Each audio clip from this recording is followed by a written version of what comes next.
Hey guys, so I'm down here along the west side of our property, right along the fence line, and I have some beautiful shrubs that I want to get into the ground today. The first thing that I want to get in are these Klondike azaleas.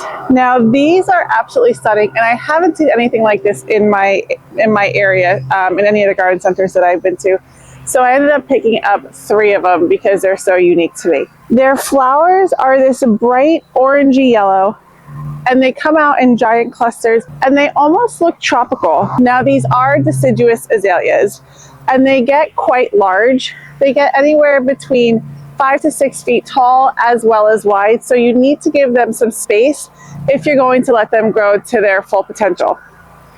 Now, when they grow to their full potential, they also have the potential of getting quite leggy. So I really don't like that look.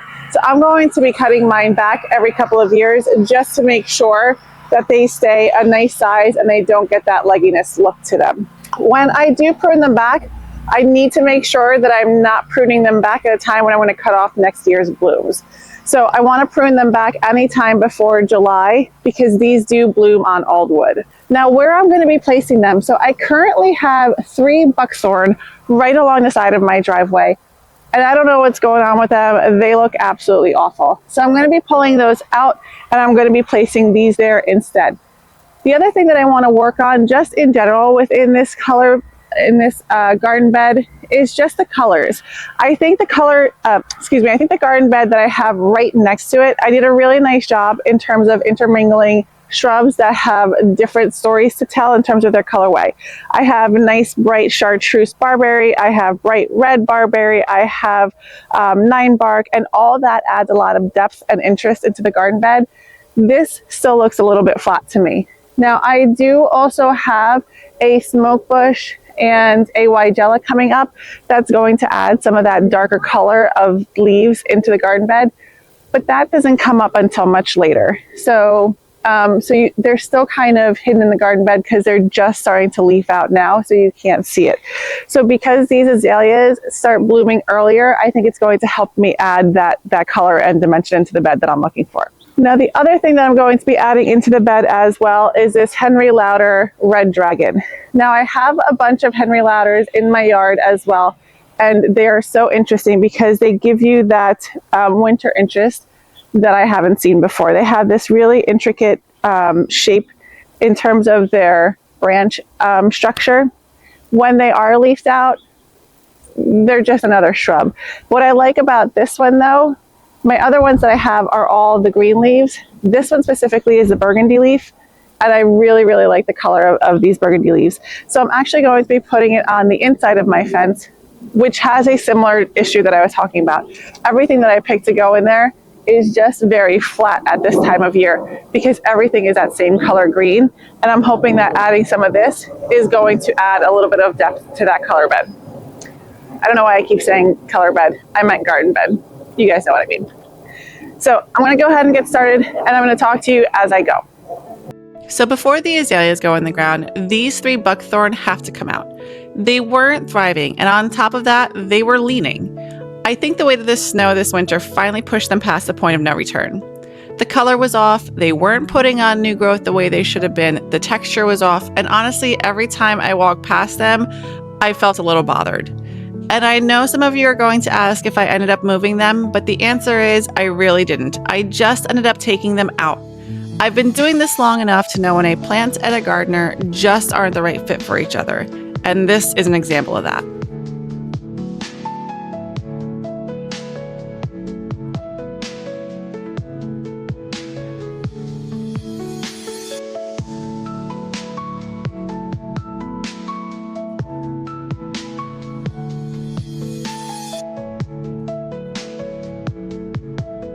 So now the Klondike azaleas go in, and this is where I'm doing something a little different than most other things that I plant. I'm not actually using biotone here. And if you've watched this channel, you know that I use biotone when I'm planting something new most of the time. And the reasons why I'm not doing it for azaleas is because azaleas have a very specific relationship with the natural fungi already living in acidic soil. And adding a starter fertilizer like biotone can actually interfere with that relationship rather than support it. The Azalea Society of America actually states that azaleas do well without any additional fertilizer at all if they are kept well mulched, because the humus from the decomposing mulch promotes exactly the fungal activity these plants need naturally. So all I did was go in with good drainage, and that's it.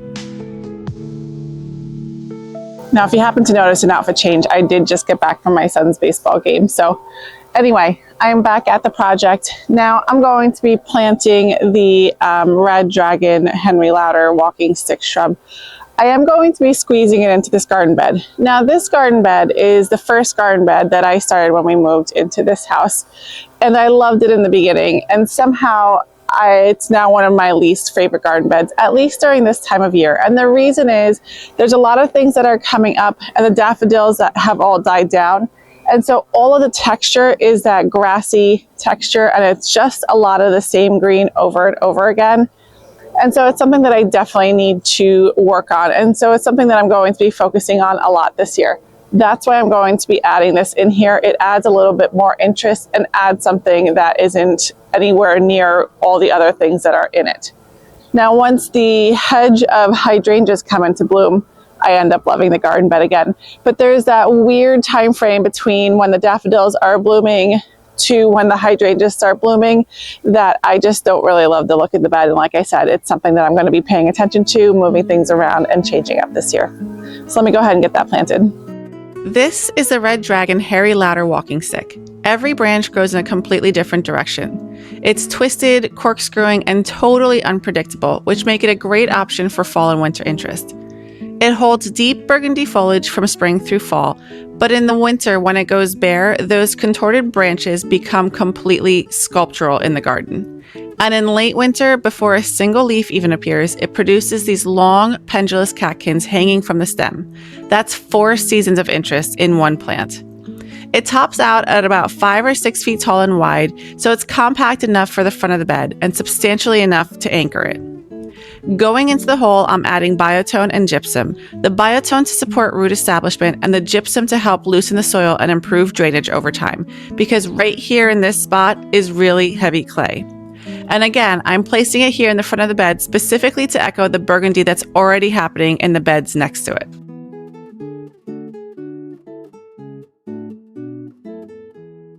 All right, so let me show you what I've got going on in this garden bed on the inside of the fence. So first thing, I have this massive, it doesn't even fit in the frame, dappled willow. If you can believe it, this started literally from one little bare root stick about 3 or 4 years ago. But because this slopes downhill, what ends up happening is this area right where this dappled willow is, right where the water fountain is, gets a lot of water and is very heavy clay soil. So I have to be careful in terms of what I put in here. But clearly this dappled willow doesn't mind it. Now right behind it, another giant willow. This one is a black cat pussy willow tree or shrub, however you want to call it. This also was something that started from just one tiny little bare root stick. And in 3 years, it is this massive. Both of these can be pruned back fairly severely, and I'm going to be taking after that fairly soon. Then along here, I do have some iris. Since iris sit at the top of the soil, they don't mind the heavy clay soil or the wetness. So they're perfectly happy in here. And then I just have a lot of weeds that are mixed in with those daffodil leaves. And I really just don't like the look of that. So I'm going to have to take care of that. Now along the water fountain, what I had planted was a lot of daylilies, some grasses, and some Dutch iris, which are about to come into bloom. You can see their little buds about to pop. Now, when they're in bloom, everything looks great. But right now, as I'm looking at it, all the textures are exactly the same. The colors are exactly the same. So it just looks like one giant leafy mess. And I have Leo who is inspecting everything, making sure that I did everything correctly. And then that is where I put the Henry Lauder Walking Stick. I think it's definitely going to add some interest, especially since it doesn't get too big. It only gets about 6 feet tall, maybe 3 or 4 feet wide. So I think it's going to do just fine right there. And then just more of the same when you see the daffodil leaves. Now you see the daffodil leaves, and then I do have some lily bulbs that I'm going to be moving right after they bloom. Moving them probably into this dead space right over here. Now I had the creeping Jenny, which I thought I would like, and I go back and forth between liking it as a ground cover and disliking it as a ground cover. I'm not 100% sure whether I'm going to try to eradicate that or not. This is a spirea, and this is what spireas look like for me. I'm not 100% sure what I do wrong, but they never really, yes, hi, thank you. Okay. They never really look like much more than this. So I'm going to give this one more season, and if it doesn't do anything better or more, I'm probably going to get rid of this as well, because it's just taking up space and it doesn't really make me happy. We have more weeds, and I think that's what I dislike about this creeping Jenny, is the fact that the weeds do get tangled up in this creeping Jenny, and it just kind of becomes more of a mess than I want it to be. Some penstemon that freely seeds itself, and then just a lot more daffodil leaves. So like I said, this is going to be a work in progress this summer. So honestly, these two spots in my garden have been bothering me for quite a few years now, and I think it's finally time for me to start actually working on it and fixing it, rather than just looking at it and being disappointed in the middle of the season. I think what I'm going to do is learn from what I did when I first started gardening, and rather than doing everything all at once in a hurry and just piling piles of things and shoving them into the ground, I'm going to be really strategic and intentional in terms of what I'm buying, what purpose it's serving, and whether it actually fits into my garden bed. So that's going to be the biggest thing. So stay tuned as I work through this for the rest of this season. I hope you guys are having a good day, and I will see you in the garden.